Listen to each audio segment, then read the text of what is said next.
So what are you thinking are the things that cause you to be, what things have allowed you to be like the top of your game, would you say?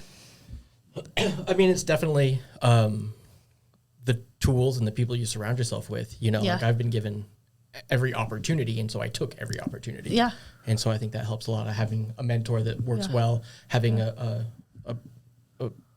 having Tiffany as a principal broker that's there for us. She is amazing. And other amazing agents that are in the building. Is so empowering. Having all the training and supplies, and I mean, a lot of people have a lot of things, but they just don't take advantage of it. Yeah.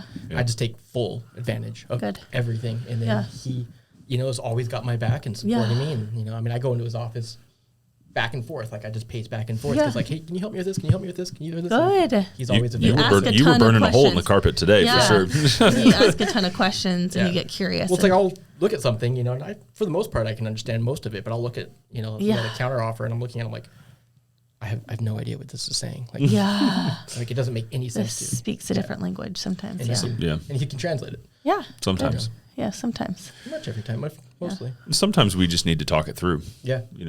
Together. So it's I think that's one of the most underutilized things that in real estate is people are often like, oh, real estate's such a great job because you have so much flexibility. You can work from home, and you can work while you're traveling, and you can work wherever you want. You don't have to go to the office. You don't have to work 9 to 5. But if you actually show up and you work in an energy of productivity and around people who are trying to do stuff and people who are trying to learn, you're going to just naturally soak any of that up. Not even if you don't even have to try, it's just going to happen. And I just think that people need to do more of that. They need to surround themselves. If they want to be successful, they need to surround themselves with like-minded people that they vibe with. I'm sure that's the same way on your team. It's probably what attracted Nicolette to you. Really, yeah. Like if Nicolette just came down here and tried to start her own business, like her own design business, it would have been way harder to do. Right? Yeah. I mean, you're in all fairness, probably she capable. did come from here. She was in Grants Pass before she left to Portland, so she could have probably done it. But I do feel like it's like the collaborate.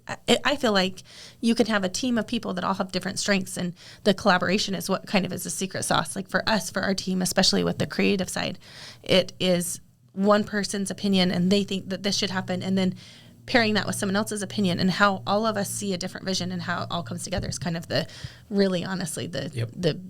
end piece and why it looks so good at the end. And I think that's where humility comes in too. It's like having that team mindset and being able to not just see your vision, but see everybody else's too, and take that into account. And then also know that my vision trumps everyone. Yeah. Just kidding. Likewise. Just kidding. Likewise. Ditto. Just kidding. No, it's true. I mean, it's Robin is way more patient. He's a way better listener than I am. Like she was just mentioning, so it's just being around people like that. It helps me, and just being aware of all that stuff. Like I know he can connect with some people that I will never be able to connect with because of my strong personality.